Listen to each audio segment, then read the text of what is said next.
ये आकाशवाणी गोरखपुर है। अब रवा सुबह शिवानी अरोरा से भोजपुरी में समाचार सुनी। देश आजू 75वां गणतंत्र दिवस मना रहल हो।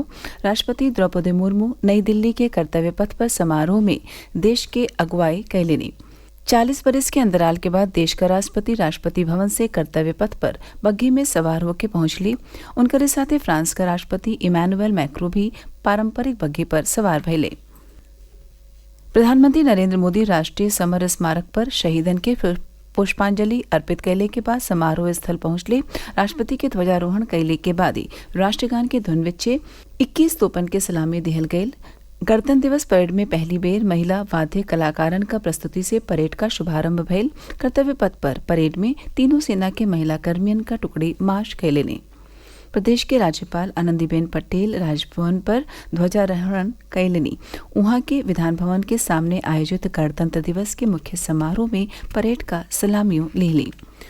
मुख्यमंत्री योगी आदित्यनाथ अपने आवास पर ध्वजारोहण कैलन। वहां के देश में रक्षा में प्राण न्यौछावर करे वाले जवानन के श्रद्धांजलियों दिहली।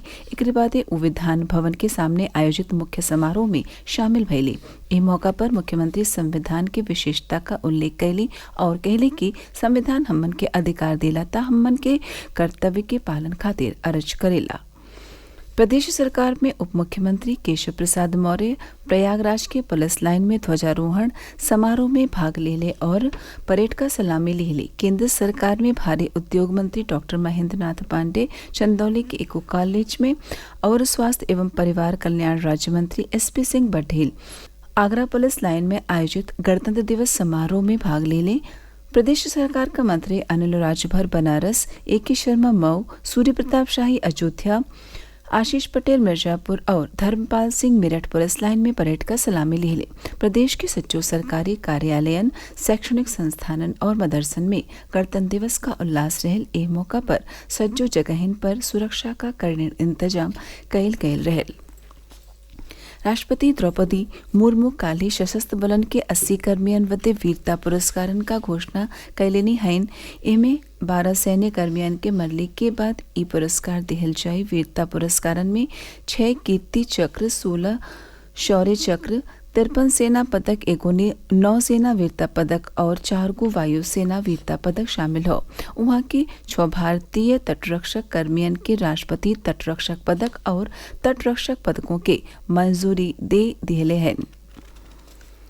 केंद्र सरकार बरिस 2024 खातिर पद्म पुरस्कारन का घोषणा कैल दिले हो। पुरस्कार पावे वालन में देश का 30 को महिला शामिल हैं। 9 को मनई के मरले के बाद पुरस्कार दिले का घोषणा कैल गयल हो। पुरस्कार विजेता में 34 ऐसनो नायक हवे जेकर चर्चा बहुते कम होला। एमे देश का पहली महिला महावत परवर्ती बरवा और जनजातीय पर्यावरण कार्यकर्ता चामी मुर्मू जैसन नाम शामिल हवे।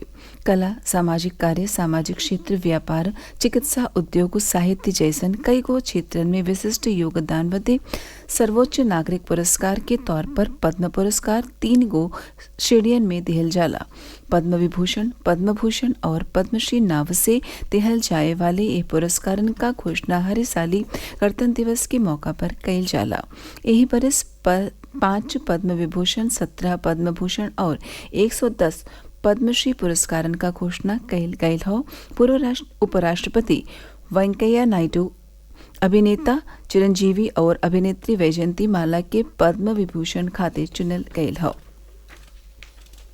मुख्यमंत्री योगी आदित्यनाथ भी ने बदायूं के दौरा पर रही हैं। वहां के सैजनी गांव में HPCL का उद्घाटन करिए। 133 करोड़ रुपया से तैयार यह प्लांट में पराली से बायोगैस बनावल जाये। केंद्रीय मंत्री हरदीप सिंह पुरी और रामेश्वर तेलयू प्लांट के उद्घाटन कार्यक्रम में शामिल हुई। ये जानकारी जिला के दातागंज का विधायक राजू कुमार सिंह दिहले। प्रदेश में कड़ाके का ठंड और शीतलहर का प्रकोप जारी हो। आज दोपहरिया बाद कई को जिला में धूप निकल लेकिन गलन से राहत नहीं मिलल।